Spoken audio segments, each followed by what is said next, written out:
So these are the parts you're going to need to make your Nintendo controller flash drive. You need obviously a Nintendo controller, you need a 3-foot USB A to A cable, and of course you need the flash drive. Out of these 3 parts, I seriously thought the controller would be the hardest thing to find, being as it's so old, but I found a pawn shop that sells them, a lot of them actually, and they're all wrapped up in cellophane and they're cleaned and all professional looking. I'm really surprised that I found that quite easily. Flash drives, which of course are a dime a dozen, pretty easy to find, but this sucker was actually the hardest thing to find. And what it is, of course, is this 3-foot USB cable. Zoom in here. A to A, of course, that's important, right, to fit your flash drive and to go into the computer. They do have the minis in the 3 feet, but they don't sell these in the 3 feet in stores. You actually have to go online to get them. So, but I got it. It's here, and we can put these things all together. When you're buying your flash drive, try and find one where it doesn't have the sliding bit, because that just takes up too much space. Try and find the smallest, thinnest piece thumb drive you can find, obviously, so it can fit into your controller. So that's what you need. Let's see if I can take this apart and make this work. Alright, so I've taken the screws out of the back of the controller here. I'm going to pull it back off and see what we got inside. Obviously we have our board here, and this is mostly going to have to come out because obviously I got to fit in that flash drive in there somewhere. But at the same time, you know, I got to keep the buttons in, because obviously I want the buttons to still click, you know, like they're actually, like it's a working controller. So I'm going to have to probably make some fine cuts along here, take that cord out, and go from there. Okay, so it actually worked out really well that this board came off in one piece, and as you can see, because the buttons need to click, still like a real controller, there are these little rubber pads here, but they obviously need some sort of backing.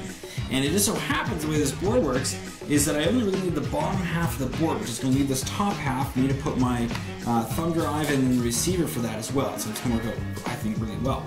So I've drawn a line just along where I'm going to be cutting, and leaving that space open for my thumb drive, and leaving the bottom part still to keep the buttons in so it can still click like remote. Luigi's helping me out. We're going to get this thing done. It's going to be awesome. Okay, so using my handy dandy Dremel, I was able to cut off my piece here just the right shape. So it's going to cover those buttons perfectly, leaving that space up top open for my thumb drive.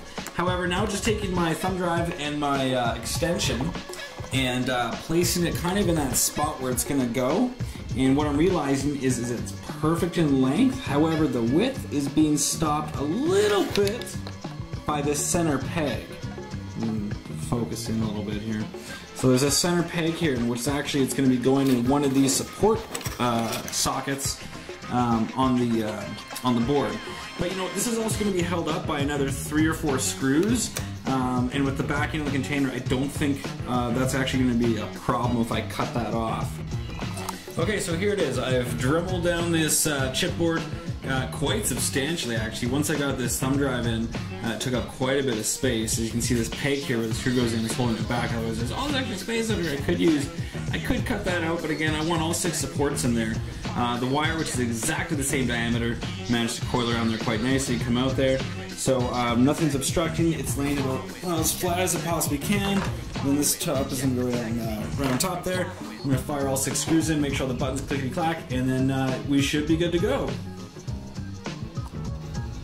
So there you have it. Back went back on, no problem. All the buttons, they click, right? So just like a real controller. As you can see, it's all put together just like it. You know, you really can't tell. It was just so amazing. The cord is the exact same thickness, and there you have it, the USB end. And so we got an 8 gig thumb drive within Nintendo remote control. And finally, what we're going to do is we're going to plug this baby into the computer, make sure that everything's all working and that I don't have to open it up again, and that it all works according to plan. So last night I spent a little bit of time on the internet and I found this little program called Icon Maker, and I'm really glad I did because it came up with this beauty. So there we have it. That's the NES USB flash drive. Really fun and easy project to make. Actually took more time finding the stuff to make it, but in the end got it done, and I'm really hoping the person I give this to just loves it. I'm sure she will. So anyway, thanks for watching.